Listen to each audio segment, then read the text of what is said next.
Good morning friends, আমি মৌমিতা। আমার channel আকোস্টেলে তোমাদের অনেক অনেক ওয়েলকাম আর ভালোবাসা দিয়ে একটা নতুন ব্লগ শুরু করলাম। এখন ওই কটা মতন 11:30 মতন বাজে। তো সকালে উঠে সমস্ত কাজ সেরে ঘর দোর ঝাড় ডাস্টিং করে মেয়েকে নিয়ে এসেছি পোলিও খাওয়াতে। এখানে পোলিও দেয়। আসলে রানাঘাটে যা যা পোলিও দেয় ওখান থেকে আমাকে ফোন করে দেয়, আমি এখান থেকে ওইগুলো মেয়েকে দেওয়া করিয়ে নিই। আমি ওকে প্রাইভেটেও যেটা প্রয়োজন দিই, আবার সরকার থেকে যেটা সেটাও দিই। যেটা যখন প্রয়োজন হয় তখন সেটা দিয়ে দিই। প্রাইভেট থেকেই দেবো বা সরকার থেকে দেবো এমন কোনো ব্যাপার না। কিন্তু গিয়ে দেখছি ফাঁকা, তখনও কোনো স্টাফ আসেনি, ওই জন্য আবার ফিরে আসতে হয়েছে। সোমবার যেতে হবে। দেখো পুরো ফাঁকা, সব মোছামুছি চলছে এখন। দেখো ওই রাস্তাতেই যাওয়ার সময় দেখছিলাম এই দাদু নিয়ে বসে রয়েছে যত সব কাঠের জিনিসপত্র। তো মেয়েকে কদিন ধরে ফিরে বেলনি বলছিল, তো চোখে পড়ছিল না। তো এখানে চোখে পড়েছে, তো এখান থেকে নিলাম। ফিরে বেলনি, হ্যাঁ সেট ফিরে আর বেলনি। দেখো 12টা বাজে 5 মিনিট বাকি, হলো না, চলে এলাম। সে এখন ট্রেনে আছে, কখন পৌঁছাবে, শিয়ালদা নামবে, শিয়ালদা থেকে তবে আসবে। ও চলে এলাম কাছেই। সোমবার দিন জিজ্ঞেস করে এলাম, সোমবার দিন যাব পোলিওর জন্য। ওয়েট করে লাভ নেই। তো আস্তে আস্তে ওইখানে ওই লোকটা বসে কাটতে, এইগুলো নিয়ে বসে নিলাম। খেলা করছে, এসে ড্রেস খুলে দিলাম। পরে দেবো আটা, হ্যাঁ রুটি করবে। মুখ দে।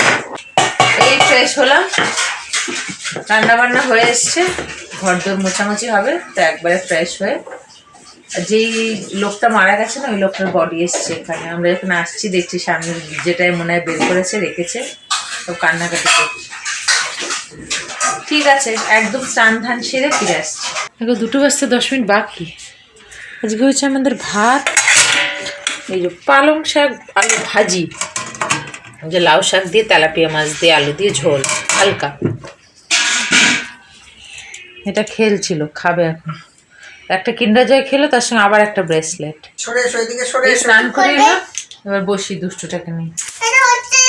দেখো 7টা বাজতে 20 মিনিট বাকি। এটাকে রেডি করে দিয়েছি। এই জ্যাকেটটা আজকের, এই জ্যাকেটটা 2022-এর। 2টো জ্যাকেট কেনা হয়েছিল, এটা 2022-এর। সাজিয়ে দিয়েছি, খালি জুতো পরবে। দাদু দিদুনের সঙ্গে ঘুরতে যাচ্ছে কোথায়, আমি যাবো না, ওদের সঙ্গে যাবে। চলো জুতোটা পরিয়ে দিই। দেখো এই যে সব পাখি, খুব একটা তো নেই, হালকা কিছু। আমার মেয়ে খুব একটা ইন্টারেস্টও পায়নি। ওর এই যে এইসব ইন্টারেস্ট। মেলা বসেছে, খাওয়া দাওয়া মেলা, এই একটা 2টো টয় ট্রেন বাচ্চাদের, আর ওই জিনিসপত্র এটা সেটা টুকটাক ক্লিপ ফিতে এইসব আর কি। তো ওই মায়ের সাথে দুষ্টুটাকে বসেছে, বসে এটাতে একটু ঘুরেছে। বেশিক্ষণ ছিল না, থাকার মতন না, লোকের ভিড় আর কি, এই মেলা আর কিছুই না।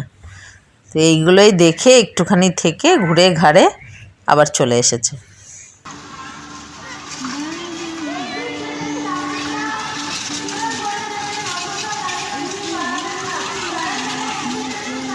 দেখো 9টা 5, এটা ঘুরে এসছে আর রুটি কিনে এনেছে। রুটির দোকান থেকে একটু আটা চেয়ে নিয়ে এসছে।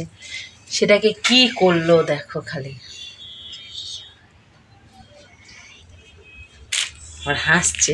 আর এটা কিনে এনেছে, এই লিখে, এটা দিয়ে লেখে। এই যে এটার মধ্যে কি সুন্দর মোছা যায়, সেটাকে মুছে মুছে কালো করে দিয়েছে অলরেডি। এই কিনে এনেছে, খেতে বসবে এখন। এই এগুলো গুছাতে হবে তো এবারে। আমি আটা বানাচ্ছি, আমি আমাকে ডিস্টার্ব করে দাও। তাহলে এইভাবেই খেয়ে নিতে হবে, ঠিক আছে? একদিক দিয়ে বানাও, একদিক দিয়ে ভাতও খেয়ে নাও, ঠিক আছে? দাদু কখন আসছে দাদু? এই একটু আগে এলো, এরা 9:45-টার দিকে। এখন খাওয়া দাওয়া করবো আর কি। আমি খালি বলছিলাম যে কখন গেছে আমার বাচ্চাটাকে নিয়ে, এখনো আসছে না।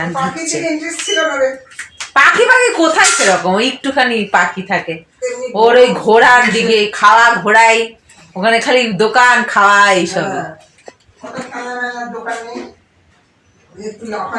ভাবছি তাহলে ব্লগটা এখানে শেষ করে দিই, আর বাড়াবো না। এখন তো ডিনার হবে, যা যা হয় সেগুলোই। তো আজকে ব্লগ এখানে শেষ করছি। আগামীকাল আসছে আবার একটা নতুন ব্লগ নিয়ে। তোমরা ভালো থেকো, সুস্থ থেকো, নিজেদের খেয়াল রেখো। Good night.